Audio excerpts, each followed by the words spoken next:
अस्सलाम वालेकुम नाजरीन, आप देख रहे हैं हमारा ऑफिशियल यूट्यूब चैनल और मैं हूं आपकी मेज़बान यशफा कुरैशी।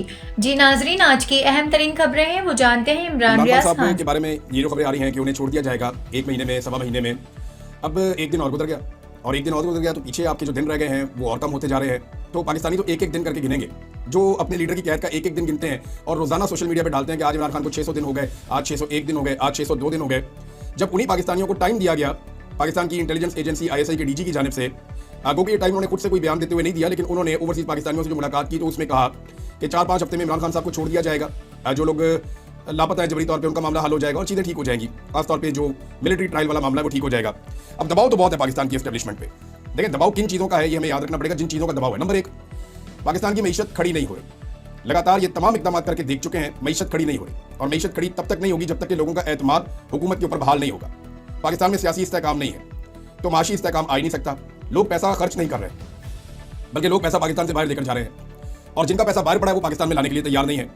तो एक तो प्रॉब्लम यह है कि सियासी इस्तेहकाम नहीं आ रहा। दूसरा प्रॉब्लम यह है कि आलमी सतह पे बड़ी शर्मिंदगी का सामना करना पड़ रहा है, जैसा कि मैंने आपको बताया था और ये खबर हर जगह छपी भी थी कि जो पाकिस्तान के अंदर यूरोपीय यूनियन के नुमाइंदगान आए थे उन्होंने साफ कहा था कि आप GSP+ का जो स्टेटस है उसको फॉर ग्रांटेड ना लें, यानी आप उसको हल्के में ना लें, वो आपसे छीन भी सकता है। हालांकि ये स्टेटस पाकिस्तान के साथ अभी लंबा चलना था, लेकिन पाकिस्तान ने जिस किस्म के काम किए, इंसानी हकूक की पामालियां की, स्पेशली जो सिविलियंस का मिलिट्री कोर्ट्स के अंदर ट्रायल हुआ, उसके बाद उन्होंने कहा जी हम इसको रिव्यू करने जा रहे हैं और अभी ये जून में गालिबन ये रिव्यू होने जा रहा है। ये भी एक बड़ा दबाव है। फिर जो पाकिस्तान की मिलिट्री की आदत है, खुसूसन पाकिस्तान के army chief general Syed Asim Munir साहब, उनके बारे में अमेरिका में जो बिल आया, जो विल्सन लेकर आए, उस बिल को लाकर भी वो बहुत परेशान है। यानी ये पाकिस्तान के पहले आर्मी चीफ है जिनके खिलाफ इस तरह का बिल आ रहा है। इससे पहले देखिए होता क्या था, जो भी पाकिस्तान के अंदर मिलिट्री चीफ होते थे, पाकिस्तान के हालात ऐसे रहे कि कहीं ना कहीं वो अमेरिका को उनकी जरूरत रहती थी। यानी जैसे अफगानिस्तान में उनको जरूरत है, जिन्हें ज़ियाउल हक को उन्होंने बर्दाश्त किया, परवेज मुशर्रफ को उन्होंने बर्दाश्त किया, इनके खिलाफ इस किस्म के बिल नहीं आए।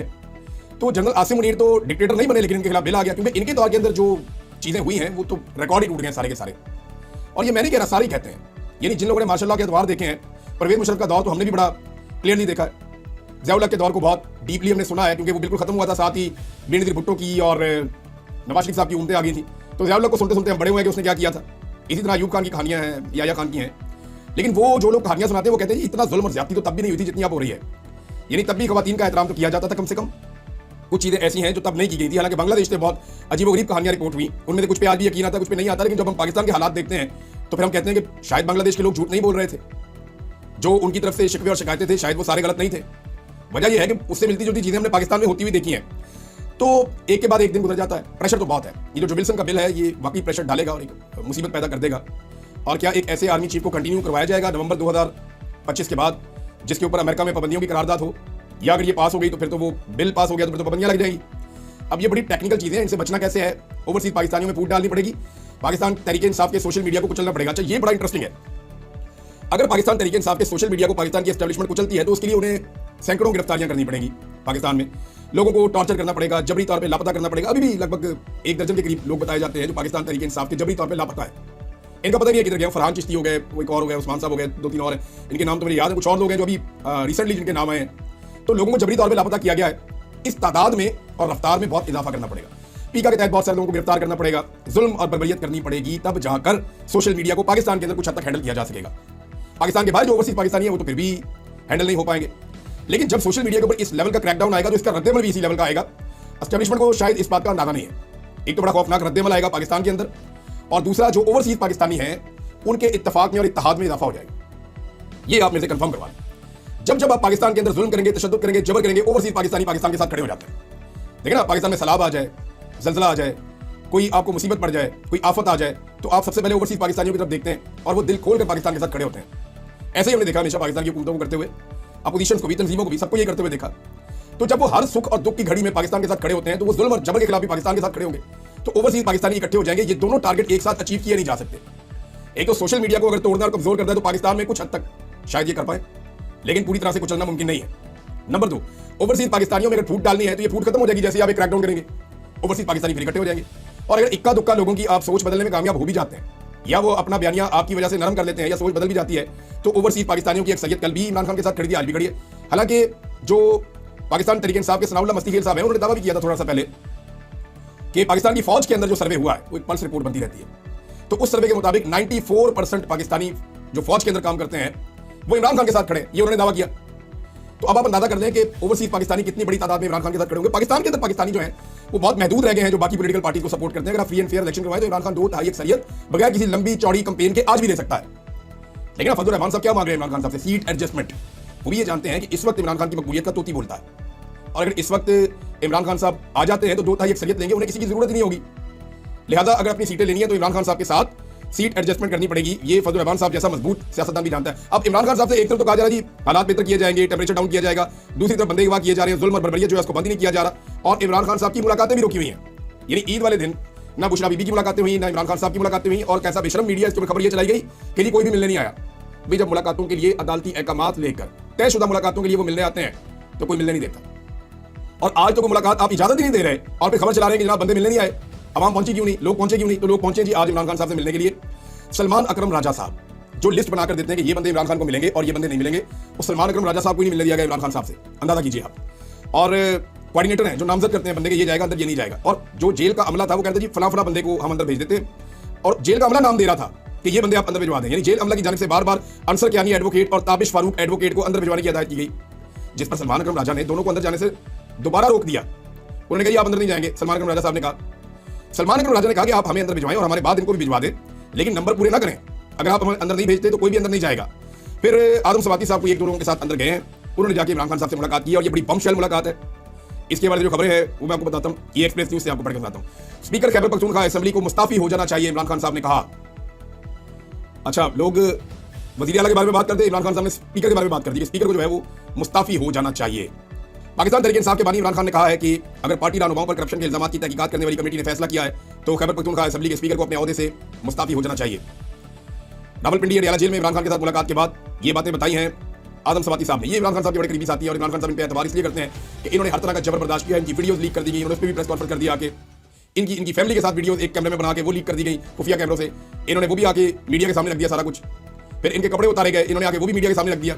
जुल्म और जबर का एक बाजार गर्म किया गया, लेकिन ये आदमी बाज नहीं आया, इसने हर चीज आकर बताई बाहर। और इमरान खान साहब को ये लगता है कि आदम सवाती साहब उनके वफादार साथियों में से एक है और उनको कभी धोखा नहीं देंगे। तो आदम सवाती साहब ने कहा कि मेरी दो लोगों के साथ इमरान खान साहब से मुलाकात हुई। मैंने इमरान खान को बताया कि सलमान अकरम राजा आपका कभी सौदा नहीं करेगा। मैंने इमरान खान को मानसेरा की करप्शन के मामला पर बताया। मैंने इमरान खान को बताया कि कमेटी के मामला सामने लाए जाएं। इमरान खान ने कहा कि KP anti corruption findings committee ने फैसला किया है तो स्पीकर केपी के असेंबली जो है उनको मुस्ताफी हो जाना चाहिए। फिर जुनैद अकबर के बारे में भी इमरान खान साहब को बताया, और उस पर जो जुनैद अकबर साहब ने कुछ तैनातियां की हैं उनको इमरान खान साहब ने वापस किया जाए, ये हुक्म जारी किया। पंजाब के मामला पे आलिया हमजा साहिबा का जिस तरह रास्ता रोका जा रहा है, देखिए आलिया हमजा साहिबा का रास्ता 2-3 तरीके से रोका जा रहा है। एक तो एस्टेब्लिशमेंट कोशिश करती रहती है कि आलिया हमजा साहिबा को डराया जाए, धमकाया जाए, वो काम ना कर पाए। दूसरा, पार्टी के अंदर भी उनकी मुखालफत पैदा हो रही है क्योंकि वो बड़े जोरदार तरीके से आगे लेकर चल रही है मामला को। और कुछ लोग ऐसे हैं जो किसी भी एहतजाज से पहले पुलिस के साथ मिलकर गिरफ्तारी दे देते थे और एहतजाज खत्म होते ही रिहा हो जाते थे, और वो ये कहते थे जनाब हम तो गिरफ्तार हो गए थे, हमने तो बड़ी कुर्बानी दे दी है, हम गिरफ्तारों में हमारा नाम लिखा जाए। तो ये जो वॉलंटियर गिरफ्तारियां थी इसको भी एक्सपोज किया उन्होंने, और लीडरशिप के लिए मुश्किल पैदा कर दी कि निकलो बाहर, मैं निकल रही हूँ तुम भी निकलो। तो पार्टी के अंदर से भी कुछ मुखालफत हो रही है। डिटेल तो आदम सवाती साहब ने बताई होगी, लेकिन जो इमरान खान साहब ने कहा कि आलिया हमजा का रास्ता ना रोका जाए, और जुनैद अकबर के बारे में इमरान खान को कहते हैं मैंने बताया कि वो अच्छा काम कर रहे हैं, लेकिन कुछ लोग ऐसे लगाए गए हैं जिन पे करप्शन के चार्जेस हैं। तो फिर इमरान खान साहब ने कहा कि इन लोगों को हटाया जाए। अच्छा जी, ये हो गया। और उसके बाद ये बताया एक वकील जो इमरान खान साहब को मिलने गए, मुबशर मकसूद ऐवान साहब, उन्होंने कहा इमरान खान ने हमें बताया है कि उन्हें ना ही किताबें दी गई हैं और 7 माह से उनके बच्चों से टेलीफोन पर बात नहीं करवाई गई। इमरान खान ने बताया कि सियासी मुलाकातें भी नहीं करने दी जा रही, और साथ ईद वाले दिन भी इमरान खान साहब की बच्चों से बात नहीं करवाई गई और ना ही उन्हें उनकी किताबें फराहम की गई हैं। बहरहाल ये बमशेल किस्म की मुलाकात थी आदम सवाती साहब की। इमरान खान साहब ने सख्त अहकाम जारी किए हैं, और जो लोग कहते हैं कि या जिन लोगों को ये दावा था कि इमरान खान साहब को 4 से 5 हफ्ते में छोड़ा जाएगा, वो चीज़ों को डाउन करना चाहते हैं क्योंकि उन पर भी प्रेशर बहुत है। इमरान खान को ज़्यादा देर अंदर रखना तो मुमकिन नहीं, हमेशा तो अंदर रखा नहीं जा सकता, अल्टीमेटली उन्होंने बाहर आना है, और डील करने के लिए वो बंदा तैयार नहीं है। अब सवाल ये पैदा होता है कि वो जो मुलाकातें नहीं करने दे रहे, 1 महीने में ऐसा क्या होगा कि वो इमरान खान साहब को छोड़ देंगे? अब तो जो वक्त है वो 1 महीने से भी कम रह गया ना, अब तो 3 से 4 हफ्ते रह गए हैं। 1 हफ्ता तो बीच में निकल गया, 1 हफ्ते से ज़्यादा टाइम निकल गया है, तो अब तो रह गया पीछे लगभग 3 से 4 हफ्ते, क्योंकि 4 से 5 हफ्ते उन्होंने गए थे। तो इन 3 से 4 हफ्ते में ऐसा क्या होगा कि इमरान खान साहब बाहर आ जाए? इन 3 से 4 हफ्ते में अगर इमरान खान साहब ने बाहर आना तो ऑप्टिक्स आपको नजर आ जाते ना। इमरान खान साहब से पहले यास्मीन राशिद बाहर आ जाती, शाह महमूद कुरैशी बाहर आ जाते, उन लोगों के ऊपर फर्द जुर्म आयद हो रही है। पाकिस्तान तहरीक इंसाफ के लोग एक के बाद एक जो है जबरी तौर पर लापता हो रहे हैं, और ये जो एस्टेब्लिशमेंट के चलाए गए डिजिटल चैनल्स हैं उनके ऊपर जो टाउट्स भर्ती किए गए हैं, वो वहां बैठकर धमकियां लगा रहे हैं पाकिस्तानियों को कि अब हम ये कर देंगे, अब हम ये कर देंगे, रियासत ने तुम्हें पाला है, रियासत तुम्हारे साथ ये कर देगी। और फिरे मुंह ताड़ा पहले रियासत का जो डेफिनेशन है वो पढ़ लो कि रियासत होती क्या है। ये कोई एक इदारा वो रियासत नहीं होता। या किसी एक इदारे का एक ऑफिसर जो है वो रियासत नहीं होता। रियासत की बड़ी वसी डेफिनेशन है। तुम लोगों को तो रियासत की डेफिनेशन आज तक समझ नहीं आई। पता नहीं कहां तुम लोग टाइम गुजारते रहे हो और वहां बैठ के धमकियां लगा रहे हैं जनाब के ऐसे कर देंगे, तय कर दिया है, उठा लेंगे, मार देंगे। शिकवा नहीं होना चाहिए, भाई कर दो जो करना है। पहले भी करके देख लिया जितना जुल्म पाकिस्तानियों के ऊपर हुआ है। ये मौलाना तारिक जमील साहब का स्टेटमेंट आप सुनिए। मौलाना तारिक जमील साहब जो है ये नॉर्मली जो है वो सियासत पे बात नहीं करते, लेकिन इन्होंने बड़ी खुल के एक बात की है, वो मैं चाहता हूं कि वो बात आपके सामने रखूं।